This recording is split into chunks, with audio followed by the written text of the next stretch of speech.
Is too much information bad for investing?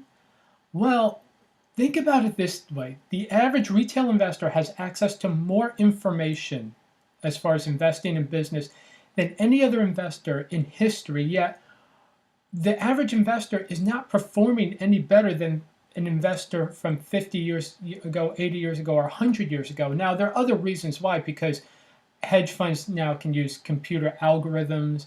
Obviously, there's insider trading and stuff that naturally puts the retail investor at a disadvantage.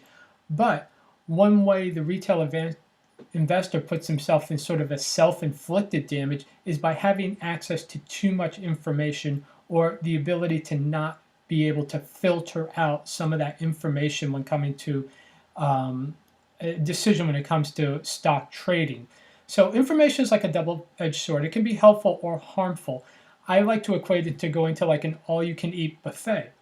You have all this food here, all this nutrition, but if you just decide to grab everything on the buffet table, you're going to get sick.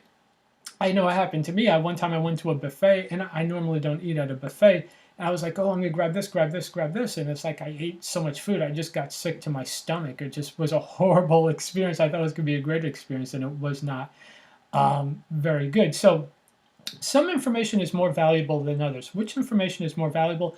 Well, obviously, hard numbers, what a company is making, what is their debt, what is their cash flow. That is the best information that will tell you what a company is worth and what it will be worth or projected going forward. Hard numbers are really great information when deciding a decision when it comes to investing. So what's information that you should really set aside and I wouldn't say ignore, but probably minimize? And I would say analysts reports from rating agencies. That's because you're really dealing with someone else's opinion more than analysis these days. And a lot of analysts are sort of pressured to give good coverage on companies, because if you work for a large firm, you really don't want to give a bad report, because that could ruin your chance for that company to get business. And then you have companies that are short sellers that will just put out negative reports of a company they're shorting. So there's always a bias, really, when it comes to analyst reports. So I personally minimize analyst reports.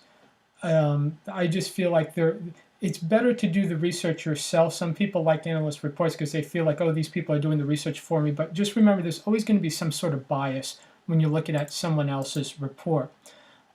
There's a great sort of story about too much information leading to bad decision making. It comes from Adam Carolla, who was talking about the real estate market in the San Fernando Valley. And he says, I know people, he goes, he grew, if you don't know about Adam Carolla, he's a podcaster who was a radio host. And he's about 53 years old. And he's lived his whole life in the San Fernando Valley. And he talked about how he knows people who won't buy houses in the San Fernando Valley because the prices of the homes keep going up. And he says, you know, these people, they grew up in this neighborhood and they saw this house cost $65,000 back in the 1970s. And then in the 1990s, that same house was on sale for $300,000. And these people had a chance to buy the house, and they wouldn't buy the house because they were like, oh, I remember as a kid, that house was only $65,000. Now it's $300,000. I'm never buying it. And then now come to 2018, that same house that was $300,000 in the 1990s is worth $600,000. So having access, he was talking about, you know, having too much information can work against you. And another problem is when you have too much information, information will always kind of conflict each other. If you ask 100 people about their opinion on Amazon, you can find great information on Amazon, the fact that they're very dominant in the e-commerce industry, and then you can find negative information like, oh, Amazon could be broken up. They really haven't turned a profit until recently.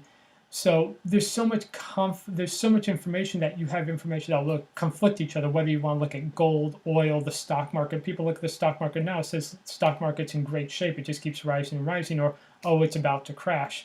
So what you want to do is just look at the hardest numbers you can find and just filter that and make that your information when trying to make a decision. Try to ignore opinions an expert analysis and stuff like that, and you'll definitely be in a better position to make a decision when it comes to investments. Okay, so I hope you enjoyed this video. If you did, please be sure to like, share, and subscribe. Thank you. Bye.